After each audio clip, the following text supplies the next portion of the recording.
I came to Thailand for peace, a quiet retirement, a fresh start away from the noise of everything I left behind. Now I'm sitting in a small room in Chiang Mai, surrounded by court documents I don't even understand, and all because of an email I received that changed everything. It came from a lawyer, not mine, hers. The subject line was cold. Regarding outstanding balance on joint account. I remember blinking at the screen, confused. I hadn't opened any accounts with her. I hadn't taken out any loans. At least, I didn't think I had. I scrolled down, and there it was, a scanned form with my signature at the bottom. My full name, scribbled in black ink. The same signature I'd written months earlier when she'd handed me a folder and said, "Just a routine insurance document, baby. Standard expat paperwork." My stomach dropped. It wasn't insurance. It was a loan. A big one. And now I was legally tied to it. I thought she'd take care of me. I didn't realize she meant legally. And my quiet life? It ended the moment I trusted her with a pen. If you're watching this, if you've ever handed your trust to someone with a beautiful smile and soft words, thinking they had your best interest at heart, please listen closely. Hit the like button, leave a comment, and let me know where in the world you're watching from. And if you're one of the people who keeps coming back to hear these stories, a super thank you. Honestly, your support means the world, especially now. This story isn't just about paperwork and courtrooms. It's about how love, or what you think is love, can blind you to the fine print. Let me take you back to where it all started. I never planned to fall for anyone in Thailand. Hell, I never planned to fall for anyone again, period. At 64, after 38 years serving drinks at 30,000 feet, I thought I was done with surprises. Chiang Mai was supposed to be my quiet place. Morning coffee on the balcony. Evening walks through the night bazaar. Simple, safe, predictable. Then I met her at the clinic. "You have high blood pressure, Kun Warren," she said, her English careful but warm. The way she said my name, Kun Warren, made something in my chest flutter that I hadn't felt in years. Not since Margaret died. Benjamin wore scrubs that were too big for her small frame, and when she smiled, her whole face changed. She wasn't stunning in that magazine way, but there was something genuine about her. Something I trusted immediately. "It's not too serious, is it?" I asked, rolling up my sleeve as she prepared the blood pressure cuff. "We can manage it," she said, wrapping the cuff around my arm. "You take care of yourself, yes? Eat good food. Less salt, more vegetables." "I'm trying to learn Thai cooking," I said, "not going so well." She laughed, and it was the first real laugh I'd heard in months. "Maybe I can help you. I know good recipes." That was how it started. Not with fireworks or dramatic music, just a woman offering to teach me how to cook in a language I barely understood. After my appointment, she walked me to the lobby. "There's a coffee shop across the street," I said, pointing through the glass doors. "If you're not too busy after your shift." She looked at her watch, then back at me. "I finish at 5. I'll be there at 5:15. She nodded, that same gentle smile spreading across her face. "Okay, Kun Warren, 5:15. I spent the next 3 hours walking around Chiang Mai, killing time and trying not to think about how nervous I felt. When was the last time I'd asked a woman for coffee? When was the last time I'd wanted to? Margaret had been gone for 4 years, and I'd convinced myself that part of my life was over. Done. Filed away with my flight attendant uniform and my old life in Toronto. But sitting across from Benjamin in that tiny coffee shop, listening to her talk about her work at the clinic, I felt something I'd almost forgotten. Hope, maybe, or just the simple pleasure of having someone to talk to who actually seemed interested in what I had to say. "You worked on airplanes for so long," she said, stirring sugar into her iced coffee. "You must have seen everywhere. Felt like it sometimes," I said. "But I never really saw anything, just airports and hotel rooms. This is the first place I've actually stayed long enough to, live." "And you like it? Chiang Mai?" "I'm starting to," I said, looking at her, instead of the city around us. She blushed, just slightly, and I knew I wasn't imagining the connection between us. We talked for 2 hours. About her family in Bangkok, her grandmother who raised her, her dream of getting additional nursing certifications. About my retirement, my small apartment near the university, how strange it felt to wake up without anywhere to be. "It must be lonely," she said, and something in her voice made me think she understood that particular kind of emptiness. "It was," I said, "until today." When we parted ways that evening, she touched my arm briefly. "Thank you for the coffee, Kun Warren. Maybe we can do this again?" "I'd like that," I said. "I'd like that very much." Walking back to my apartment that night, I felt lighter than I had in years. The streets of Chiang Mai seemed warmer, more welcoming. The vendors called out their greetings with more enthusiasm. The temple bells sounded like music instead of just noise. I'd been in Thailand for 6 months, but for the first time, it felt like home. I didn't know then that some feelings of home are carefully constructed illusions. I didn't know that warmth can be manufactured as easily as trust can be weaponized. All I knew was that a woman named Benjamin had smiled at me like I mattered, and for the first time in years, I believed that maybe I did. "You should keep your apartment cooler," Benjamin said on her 3rd night staying over. She was standing in my kitchen wearing one of my old Air Canada t-shirts, making tea the way her grandmother had taught her. "Thai people, we like it cold inside." "I'll turn up the air conditioning," I said, watching her move around my space like she'd always belonged there. 3 weeks since our first coffee, and already she had a drawer in my dresser, a toothbrush in my bathroom, and opinions about my thermostat settings. "In Bangkok, my apartment was so small," she continued, settling beside me on the couch. "1 room, share bathroom with 5 other girls. Here, with you, I have space to breathe." The way she said, "with you," made my chest tighten in the best possible way.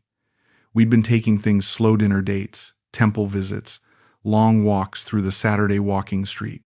But having her here, in my space, felt natural in a way that surprised me.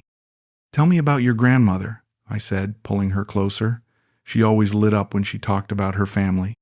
"Yai raised me after my parents died," she said, curling into my shoulder.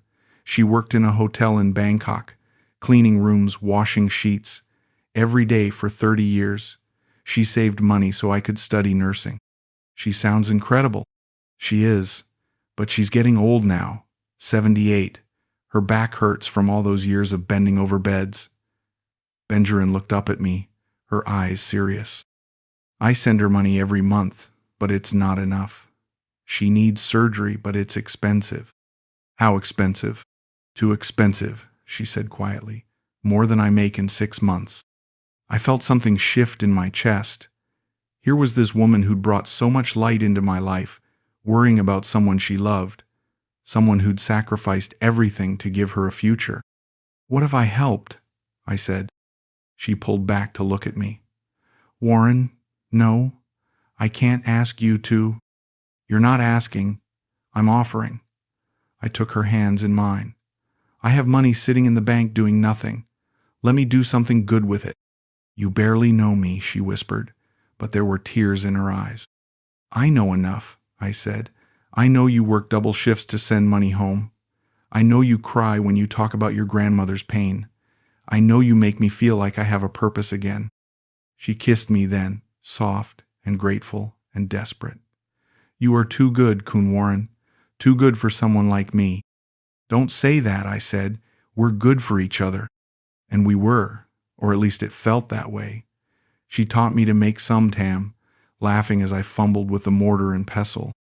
I taught her to make my grandmother's maple-glazed chicken, watching her face light up at the sweet and savory combination.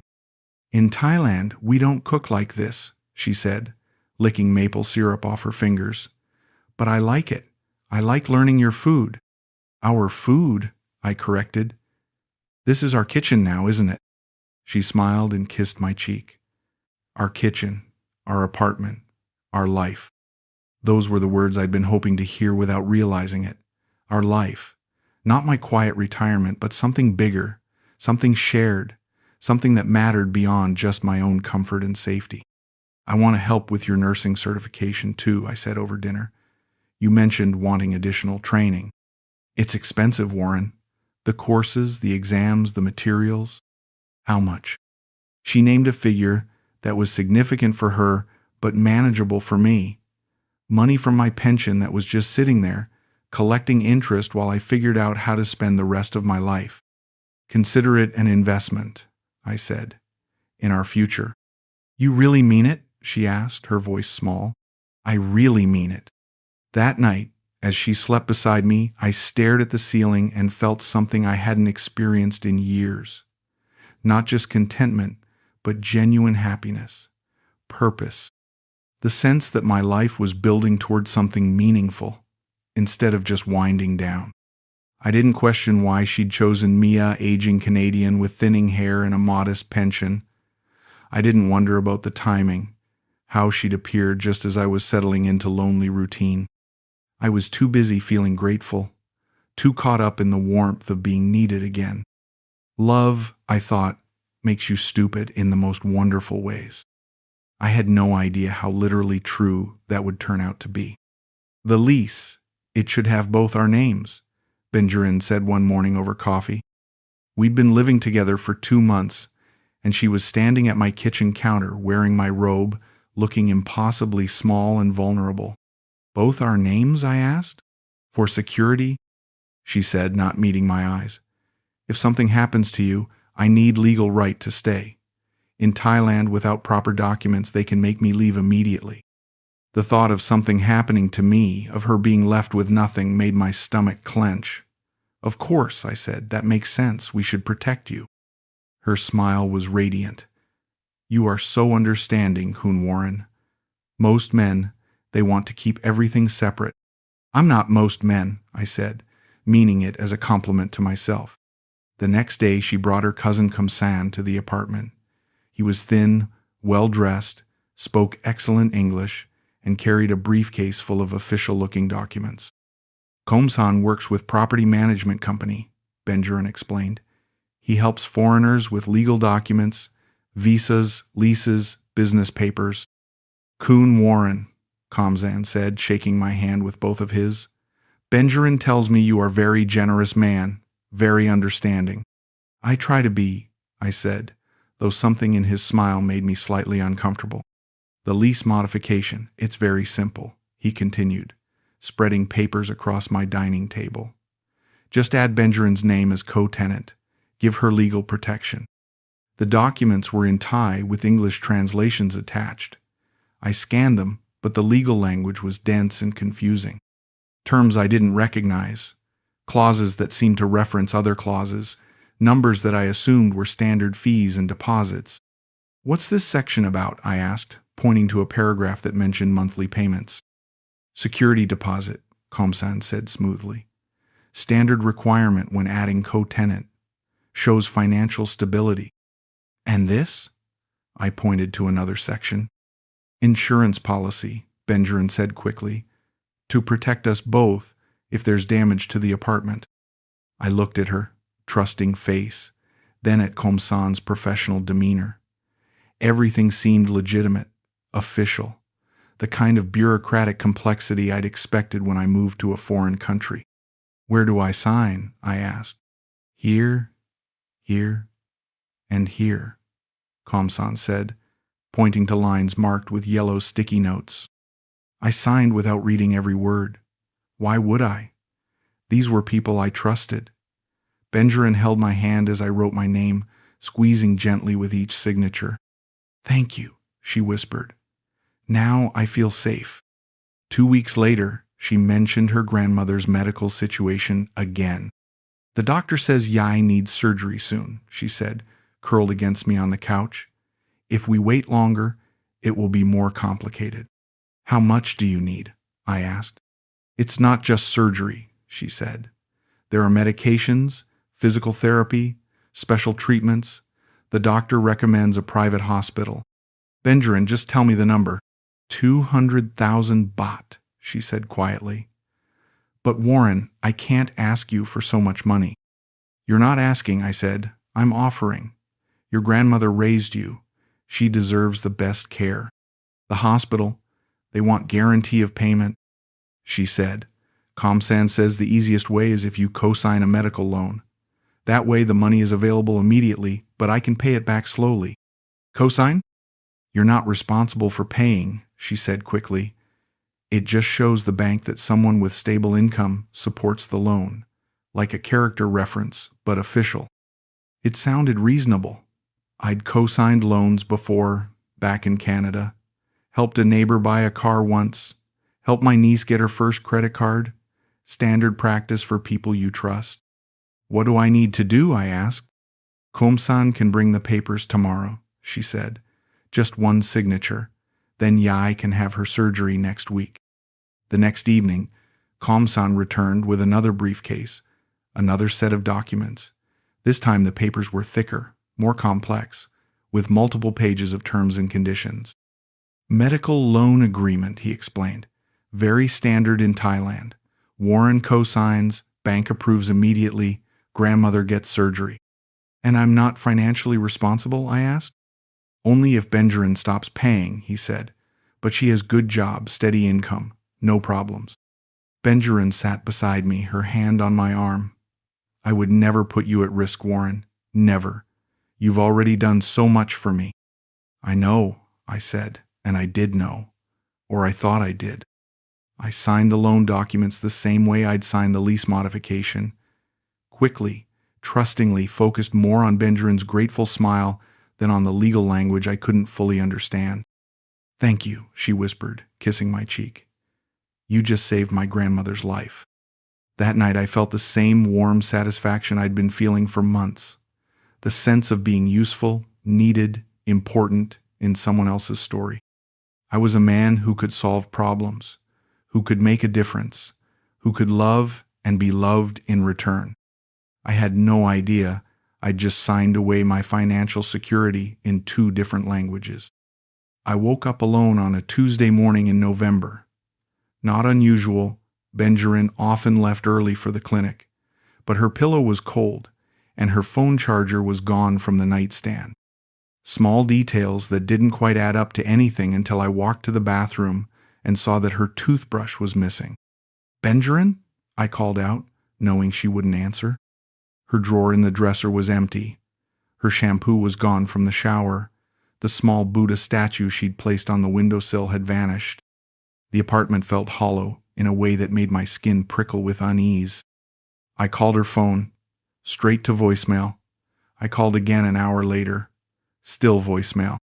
By noon, I was pacing the apartment, checking corners for items she might have forgotten, clues that would tell me where she'd gone.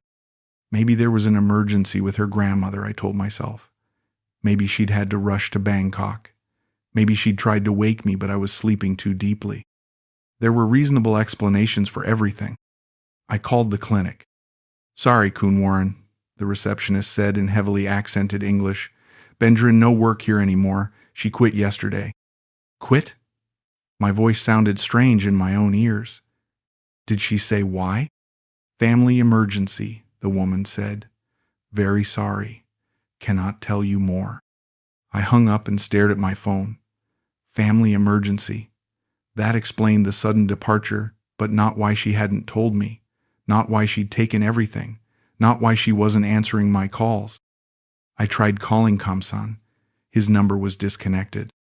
That's when the first cold finger of real fear touched my spine. I pulled out the lease modification documents, found the property management company's contact information, and called them. We have no employee named Kamsan, the woman told me in perfect English. And we have no recent lease modifications for your address. That's impossible, I said. He had all the paperwork, official documents. Sir, if someone has taken money from you using our company name, you should contact police immediately. I hung up and sat down hard on my couch.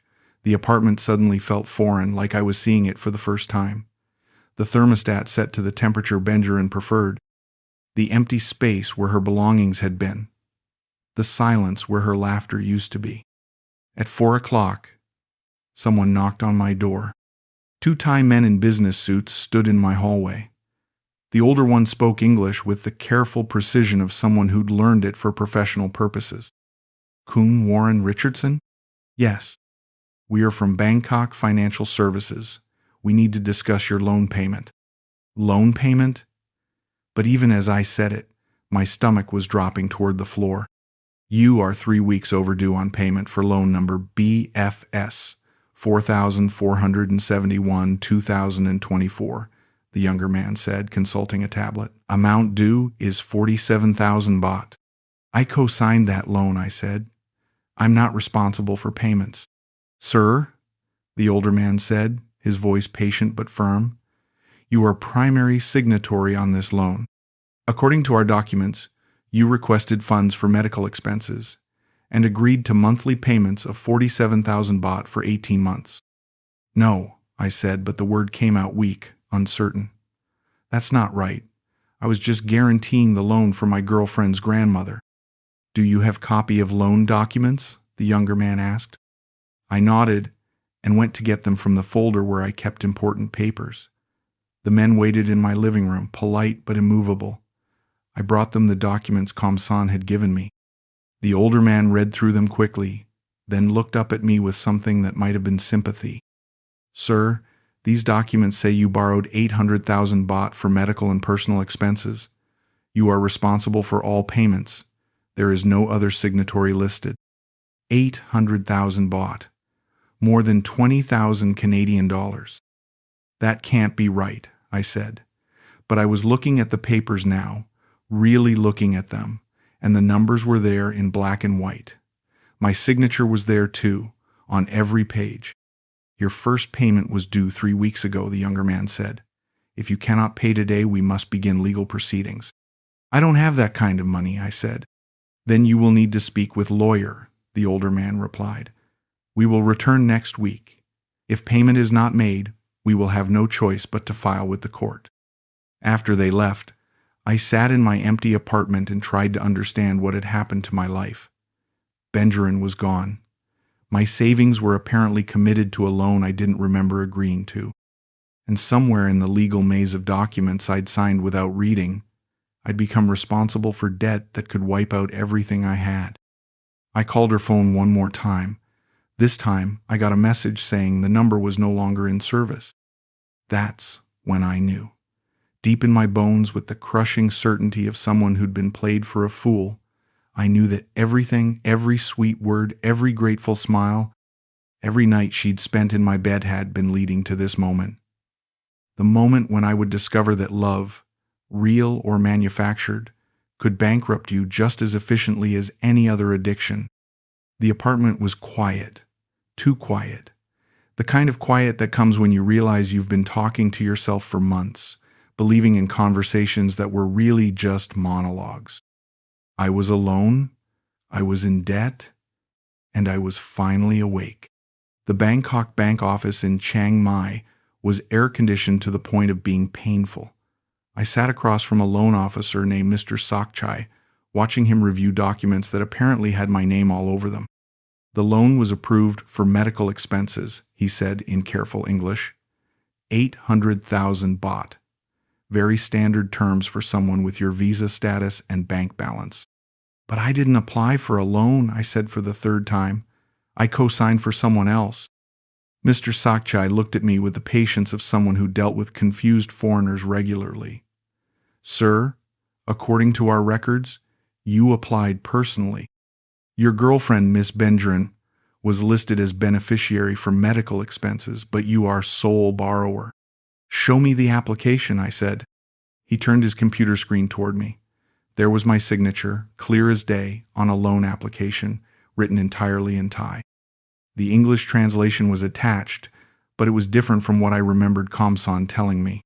This document clearly stated that Warren Richardson was requesting 800,000 baht for personal and medical expenses to be repaid over 18 months at 12% interest. Did I sign this? I asked, pointing to my signature. Yes, sir. With witness present and ID verification. Where? At our branch office on Chang Klan Road, 3 months ago. I remembered that day. Komsan had driven us there, said we needed to verify my identity for the co-signing process. I'd signed several documents, trusting his translations, focused more on Benjamin's nervous energy than on the actual paperwork. The witness, I said. Was it a woman? Thai woman? About 30? Benjamin Srisupa, Mr. Sakchai confirmed, listed as beneficiary and witness. My head was spinning. So she witnessed me signing a loan application she was supposed to be the borrower for? Sir, I cannot speculate about your personal arrangements. I can only tell you what documents show. You owe 7,530 baht remaining plus late fees. After the bank, I went to see a lawyer. The legal aid office near the university had a sign in English, "Foreign legal assistance available." The lawyer, a middle-aged woman named Kun Malay, reviewed my documents with the thorough attention I should have given them months earlier. This is not uncommon, she said finally. Foreign men, especially older men, they trust Thai girlfriends with financial matters. Sometimes the trust is misplaced. Can I fight it? Claim fraud? Very difficult, she said. You signed documents. Your signature is verified. Bank followed proper procedures. To prove fraud, you must show that you did not understand what you were signing. I didn't understand. They told me it was something else. But you signed anyway? Without translator? Without reading Thai language documents yourself? I nodded, feeling more foolish with every admission. Court will ask why you signed documents in language you cannot read, she continued. Why you did not bring independent translator. Why you trusted people with financial interest in transaction. Because I loved her, I said. Kun Mali's expression softened slightly. Love makes people vulnerable, Kun Warren. But law is not about love. Law is about signatures and documents and proof. What are my options? Pay the loan, negotiate payment plan, or let bank take legal action and hope court reduces judgment. And if I can't pay? Your assets can be seized, bank account frozen. If you own property, it can be sold to satisfy debt. I left her office and walked through Chiang Mai in a daze. The city that had felt so welcoming 6 months earlier now seemed hostile. Every sign I couldn't read felt like a reminder of my ignorance. Every person who looked at me saw a foolish foreigner who'd been taken advantage of. Every temple bell sounded like laughter. That evening I went through my finances. My pension gave me enough to live comfortably in Thailand, but not enough to pay 47,000 baht per month on top of my living expenses. I had savings, but they were meant to last me the rest of my life. At this rate, I'd be broke in 2 years. I tried calling the clinic again, hoping someone there might know how to reach Benjamin. Sorry, Kun Warren, the same receptionist told me. We cannot give personal information about former employees. Can you just tell me if she's okay? If her grandmother had surgery? There was a pause. Kun Warren, Benjamin never mentioned grandmother needing surgery. She told everyone she was saving money to start her own business. I hung up and stared at my phone. Her own business. Not her grandmother's medical bills. Her own business, funded by my signature on documents I couldn't read. That night, I sat on my balcony and looked out at Chiang Mai. The night market was bustling with tourists and locals, people living their normal lives while mine fell apart in slow motion. I thought about calling my niece in Toronto, but what would I tell her? That her uncle, the man who'd traveled the world for 38 years, had been scammed by a woman young enough to be his daughter? I thought about flying home, but I'd committed to an 18-month lease on the apartment. Another document I'd signed without fully understanding, though that one seemed legitimate. I was trapped. Financially, legally, emotionally. Trapped in a country where I couldn't read the language, couldn't trust my own judgment, and couldn't afford to pay for my mistakes. The worst part wasn't the money, though that was devastating enough. The worst part was the growing realization that nothing had been real. Not her smile when she'd taught me to make som tam. Not her tears when she'd talked about her grandmother. Not the way she'd said, "our life," like she meant it. I'd been living in a performance, and I'd been the only one who didn't know it was a show. My friend Gary found her by accident. He was in Bangkok on a visa run, walking through the Siam Paragon shopping center when he spotted her coming out of an expensive spa. I almost didn't recognize her, he told me over the phone. Hair was different, clothes were different, but it was definitely your girl. She looked expensive. Are you sure it was her? Warren, I saw her picture on your phone 50 times. It was her. Gary gave me the name of the Spa Elements Wellness, in one of Bangkok's most upscale districts. The kind of place where a single treatment costs more than most Thai people make in a month. I took the overnight bus to Bangkok. I'd been rehearsing what I wanted to say during the 7-hour journey. Angry speeches about betrayal and lies. Desperate pleas for explanation. Rational arguments about paying back the loan. But sitting outside Elements Wellness at 3 in the afternoon, watching well-dressed women come and go, I realized I had no idea what words could possibly bridge the gap between what I'd believed and what was real. She emerged at 4:15, looking exactly as Gary had described. Her hair was shorter, professionally styled. She wore a designer dress I'd never seen before and carried a handbag that probably cost more than my monthly rent. She looked like a different person. Or maybe she looked like the person she'd always been, and I was finally seeing her clearly. Benjamin. She turned at the sound of her name, and for just a moment, her composed expression flickered with something that might have been surprise or annoyance. It was hard to tell. Warren, she said, her voice neutral. What are you doing here? Looking for you. You should not have come. We stood on the sidewalk outside the spa, people flowing around us like we were stones in a river. She kept checking her phone, her attention divided between me and whatever appointment she had next. The loan, I said. They want me to pay 47,000 baht a month. Yes, she said simply. I can't afford that. That is not my problem. The casualness of her response hit me harder than anger would have. It was like she was discussing the weather with a stranger. You told me it was for your grandmother's surgery. I never told you that, she said, still looking at her phone. Benjamin, we lived together for 4 months. We talked about your grandmother needing medical care. We talked about many things, she interrupted. You heard what you wanted to hear. So your grandmother is fine? My grandmother died 2 years ago. The words hung in the air between us like a slap. Every conversation we'd had about her grandmother, every tear she'd shed, every moment of vulnerability she'd shared, all lies, not even good lies. Casual lies, told to a man she assumed would never fact-check her story. Why? I asked. Why what? Why me? Why any of this? She finally looked up from her phone, meeting my eyes directly for the first time since I'd called her name. You were lonely. You were grateful. You had money. She shrugged. You were easy. Easy. You wanted to feel important. I let you feel important. You wanted to feel loved. I let you feel loved. You got what you paid for. I didn't know I was paying. You always knew, she said. Rich foreign man, poor Thai woman. You knew exactly what this was. You just wanted to pretend it was something else. A black sedan pulled up to the curb. The driver got out and opened the back door. I have to go, Benjamin said, walking toward the car. Wait, I said, following her. The money. Can't we work something out? Payment plan? Partial forgiveness? She paused with one foot in the car. You signed the papers, Warren. You are responsible. That is how contracts work. But you tricked me. I never forced you to sign anything. She settled into the back seat, and the driver closed the door.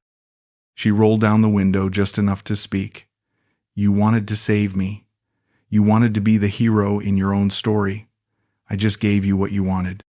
The car pulled away, leaving me standing on the sidewalk outside a spa I couldn't afford to enter, holding documents that proved I owed money I didn't have to people who didn't care why I'd signed them. I walked back to the bus station through Bangkok traffic, past street vendors and shopping malls and temples, past all the life and energy and complexity of a city that had never been mine to understand. I thought about what she'd said, that I'd wanted to be the hero in my own story. She was right, of course. I had wanted to save her. I had wanted to feel important, needed, loved.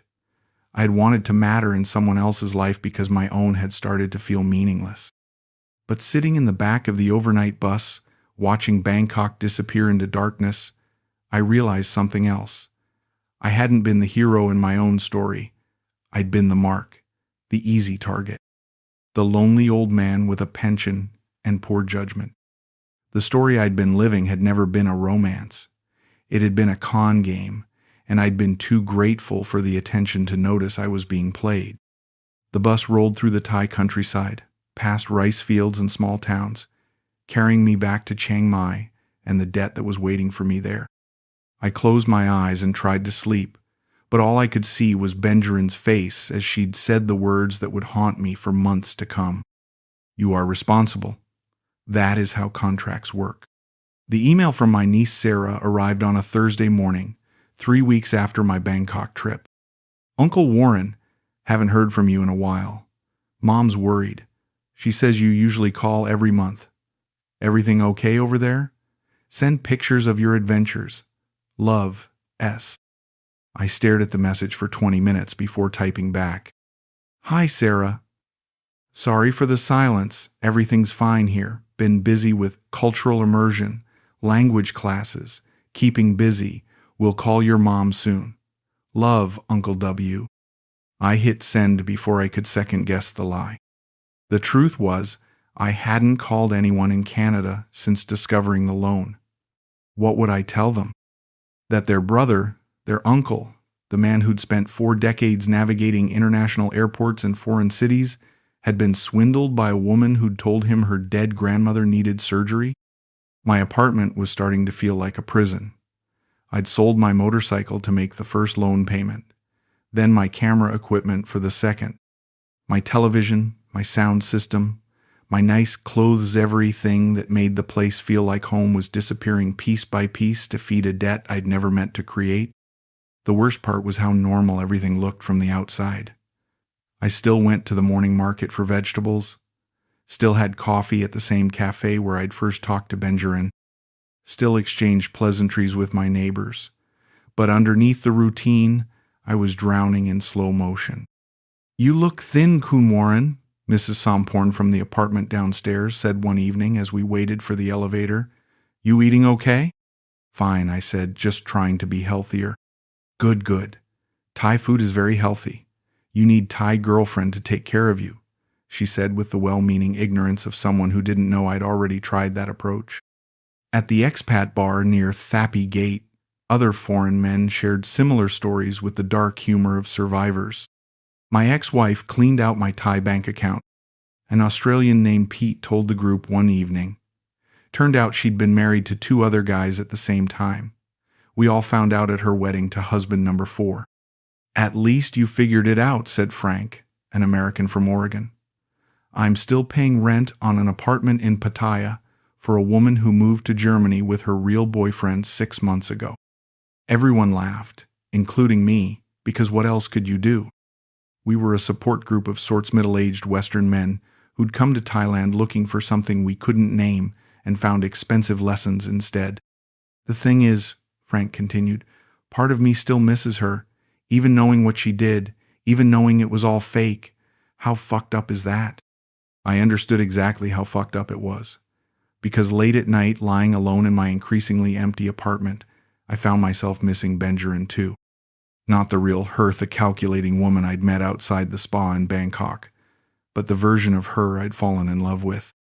The gentle nurse who'd taught me to cook some tam and worried about her grandmother and made me feel useful again. I missed a person who'd never existed. My savings were disappearing faster than I'd calculated. The loan payments, late fees, legal consultation costs, and daily expenses were burning through money I'd planned to make last 15 years. I started buying cheaper food, walking instead of taking taxis, avoiding any expense that wasn't absolutely necessary. Sarah emailed again 2 weeks later. "Uncle Warren, Mom tried calling your Thai number but couldn't get through. She's really worried now. Can you please call her? Or at least send a longer email so we know you're actually okay." I stared at her message and realized my phone had been disconnected for non-payment. I'd been so focused on the loan payments that I'd missed the phone bill. Another small dignity lost, another connection severed. I walked to an internet cafe to respond. Sarah, sorry about the phone. Having some technical issues with the service here. I'm fine, really. Thailand is beautiful. The food is amazing. The people are kind. I'm learning a lot about myself. Don't worry about me. I'm exactly where I need to be. We'll get phone fixed soon. Love to everyone. Every sentence was technically true and completely misleading. Thailand was beautiful when you weren't trapped there by debt. The food was amazing when you could afford more than rice and vegetables. The people were kind except for the ones who'd systematically robbed you. And I was learning about myself, learning that I was more desperate for connection than I'd realized, learning that loneliness could make you stupid in ways that seemed impossible until they happened to you, learning that the version of myself I'd thought was worldly and experienced was actually just naive in expensive ways. After sending the email, I walked through Chiang Mai's old city, past temples I'd visited with Benjamin, past restaurants where we'd shared meals I'd paid for, past the clinic where she'd worked until she didn't need to anymore. The city was full of ghosts, now memories of a relationship that had never been real but had felt more real than anything else in my life. I stopped at a temple I'd never visited before, one of the smaller ones off the tourist path. An old monk was sweeping leaves in the courtyard. He looked up as I approached and smiled. Sabai di Mai? He asked. How are you? Mai Sabai, I said, not good. He nodded as if he understood more than my simple Thai revealed. Maybe he did. Maybe temples in tourist cities saw a lot of foreigners who looked like I probably looked lost, broke, ashamed. He said something in Thai I couldn't follow, then switched to English. Problem in heart or problem in head? Both, I said. Heart problem can heal, he said, returning to his sweeping. Head problem, you must learn. I sat in the temple courtyard until sunset, watching the old monk go about his simple tasks, sweeping leaves, arranging flowers, lighting incense. There was something peaceful about his routine, something that didn't require signatures or documents or trust. When I finally walked home, my apartment felt smaller than ever, empty in ways that had nothing to do with the furniture I'd sold. I opened my laptop and started typing not an email to family, not a letter to lawyers, but just words. The story of what had happened to me. The truth I couldn't tell anyone else. Writing felt like the only honest thing I'd done in months. No one would read it, but at least I was finally talking to someone who wouldn't lie back to me. Even if that someone was just myself. The courthouse in Chiang Mai was not what I'd expected. No dramatic wooden benches or imposing judge's podium like in American movies. Just a small, air-conditioned room with fluorescent lighting and plastic chairs arranged around a conference table. The judge looked more like a bank manager than the arbiter of my financial fate. My translator, a young woman from the legal aid office, sat beside me reviewing documents one final time. Remember, Kun Warren, speak only when judge asks direct question. I will translate everything. Across the table sat the lawyer representing Bangkok Financial Services, a stern-faced woman in an expensive suit who'd probably handled hundreds of cases like mine. Foreign men who'd signed papers they couldn't read, who'd trusted people they shouldn't have, who'd learned too late that ignorance wasn't a legal defense. Case number 2024, CIV 4471, the judge announced in Thai. Bangkok Financial Services versus Warren Richardson. The translator whispered the English version in my ear, though I'd already guessed. This was it. The moment when months of denial and hope and desperate legal maneuvering would finally resolve into a number. An amount I would owe. A judgment that would follow me for years. The bank's lawyer presented their case with the efficiency of someone reading a grocery list. Loan documents signed by Mr. Richardson on August 15th, monthly payments due starting September 15th.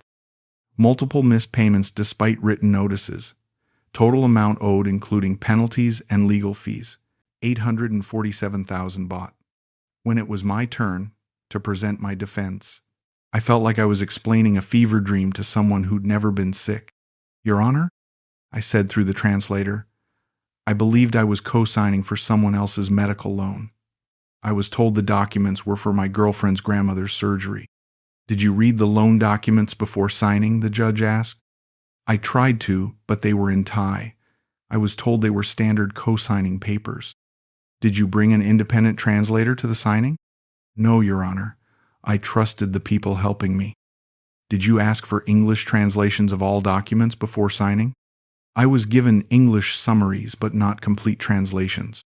The judge made notes as my translator conveyed my responses. Her expression revealed nothing, not sympathy, not judgment, just professional attention to legal facts. The bank's lawyer stood to present evidence. Bank records showing the loan was approved in my name only. Security camera footage from the bank branch showing me signing documents voluntarily. Copies of my identification presented at the time of signing. Your Honor, the lawyer said, Mr. Richardson is an educated man who has traveled internationally for decades. He cannot claim he was unaware that signing his name on loan documents would make him legally responsible for the debt. When she sat down, the room fell silent except for the hum of the air conditioning. The judge reviewed her notes, consulted the documents, and finally looked up at me. Mr. Richardson, she said through the translator, the court understands you believed you were helping someone else. However, the documents clearly show you as the primary borrower. Your signature appears on multiple pages, acknowledging your responsibility for repayment. I nodded, because what else could I do? The court finds that Bangkok Financial Services followed proper procedures in approving and documenting this loan. While Mr. Richardson may have been misled about the nature of his obligations, the law requires borrowers to understand what they are signing. The translator paused, waiting for the judge to continue. However, the court also recognizes that Mr. Richardson's financial situation has changed since the loan was approved. The court orders Mr. Richardson's to pay 75% of the outstanding balance, 635,000 baht, to be paid in monthly installments of 25,000 baht over 30 months. 25,000 baht per month. Still more than I could afford, but less than the crushing 47,000 they'd originally demanded. A partial victory that felt like complete defeat. Court costs and legal fees will be added to the settlement amount, the judge continued. Final payment schedule will be determined within 30 days. The gavel came down with a soft tap, and suddenly it was over. Months of anxiety and legal maneuvering reduced to a payment schedule and a courtroom handshake with the bank's lawyer. Outside the courthouse, my translator helped me understand the practical implications. 25,000 baht is still a significant amount for pension income. You may need to consider returning to work or reducing living expenses. Returning to work at 64? I asked. Teaching English is a popular option for native speakers. Many language schools hire older teachers. Teaching English. After 38 years as a flight attendant, after dreams of quiet retirement, after plans for exploring Asia and reading books and learning to paint, I was going to stand in front of Thai teenagers and explain the difference between A and the. That evening, I sat in my nearly empty apartment and opened a notebook I'd bought at a 7-Eleven. For the first time since this whole nightmare began, I started writing the complete truth. Not for lawyers or judges or family members who would worry, just for me. I wrote about meeting Benjamin at the clinic, about the way she'd said my name, about teaching her to make maple glazed chicken and believing she actually cared about learning my grandmother's recipe. I wrote about signing documents I couldn't read and trusting people who were lying to my face with every smile. I wrote about the moment I'd realized it was all fake and not just the relationship, but my understanding of who I was. I'd thought I was worldly, experienced, careful. Turned out I was just another lonely old man with money in the bank and gratitude in my heart for any woman who'd pretend to need me. But writing it down, putting the whole humiliating story into words, felt like something more than just confession. It felt like taking ownership, not of the debt that had been decided by the court, but of the choices that led me there. The loneliness that made me vulnerable. The desperation that made me stupid. The pride that made me believe I was special enough to be genuinely loved by a woman 25 years younger. I wasn't the hero of this story. I wasn't even the victim. Not really. I was just a man who'd wanted something badly enough to ignore all the evidence that it wasn't real. That night, I slept better than I had in months. Not because my problems were solved, they weren't, but because I'd finally stopped pretending they were someone else's fault. 6 months later, I was living in Chiang Mai, 2 hours north of Chiang Mai, in a one-bedroom apartment that cost half what I'd been paying before. The mountains were closer here and the tourists fewer. It felt like what I'd originally come to Thailand looking for, a place where I could disappear into a simpler life. I taught English at 2 different language schools, 4 hours a day, 6 days a week. My students were mostly teenagers preparing for university exams, and they had no interest in my personal story. They just wanted to pass their tests and get on with their lives. There was something refreshing about that transactional relationship. No pretense of deeper connection. No risk of misunderstanding what was being offered and what was expected in return. Teacher Warren, one of my students, asked after class, "Why you come Thailand?" "I wanted to retire somewhere peaceful," I said. "And is peaceful?" I looked out the classroom window at Chiang Rai's quiet streets, at the mountains in the distance, at the life I'd built from the ruins of my previous plans. "Yes," I said, "it's peaceful now." My salary covered the loan payments with a little left over for basic living expenses: rice, vegetables, occasional fish, a motorbike for transportation, internet for staying connected to the few people who still cared where I was. It wasn't the comfortable retirement I'd planned, but it wasn't poverty either. It was sustainability. Every evening after work, I continued writing in notebooks I bought at the local market. The story had grown beyond my relationship with Benjamin into something larger, an examination of how we construct the stories we tell ourselves about our lives. How we edit out the inconvenient parts and highlight the moments that make us look wise or generous or loved. I wrote about the flight attendant who'd thought he understood people because he'd served them drinks for decades. About the retiree who'd thought his pension made him sophisticated rather than just solvent. About the lonely man who'd confused gratitude with love and availability with authenticity. I didn't share the writing with anyone. It wasn't meant to be shared. It was meant to be honest. And honesty requires privacy. The kind of privacy I'd finally found in Chiang Mai, where nobody knew my story and nobody cared about my past mistakes. One evening, walking home from the night market, I passed a woman teaching her daughter to ride a bicycle. The little girl was maybe 6 years old, wobbling between fear and excitement as her mother ran alongside, offering encouragement and catching her when she started to fall. "You can do it," the mother said in Thai.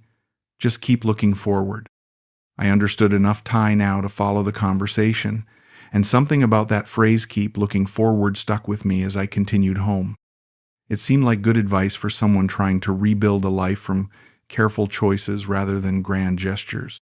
That night, I wrote about the difference between the quiet I'd sought when I first moved to Thailand and the quiet I'd found after everything fell apart. The first quiet had been about escape from responsibility, from complexity, from the need to be needed. The second quiet was about acceptance, not just of what had happened to me, but of who I actually was underneath all the stories I'd told myself.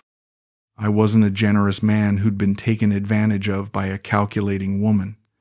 I wasn't a worldly traveler who'd been outsmarted by provincial criminals. I wasn't a romantic hero whose only mistake was trusting too much. I was a 64-year-old man who'd been so lonely and so grateful for attention that I'd signed away my financial security without reading the fine print. A man who'd wanted to matter so desperately that I'd convinced myself love could be purchased with generosity and trust could be earned with money. That was the truth. Not noble, not tragic, just true. And somehow, writing that truth down, accepting it completely, had led me to something that felt more genuine than anything I'd experienced with Benjamin. Not happiness exactly, but something steadier, something I could build on. My students improved their English. My loan balance decreased month by month. My understanding of Thai grew slowly but consistently. I learned to cook simple meals, to navigate bureaucracy, to live within my means in a language I was still learning to speak. It wasn't the retirement I'd planned, but it was the life I'd earned. And for the first time in years, that felt like enough. The notebooks filled up, one after another, with the story of a man who'd come to Thailand, looking for peace, and found instead an expensive education in the difference between what we want to be true and what actually is. I kept writing not because anyone would ever read it, but because it was the one conversation in my life where I could be completely honest about what had happened and why. And in the end, that honesty, painful as it was, had given me something that all the money I'd lost and all the trust I'd misplaced never could. It had given me back to myself.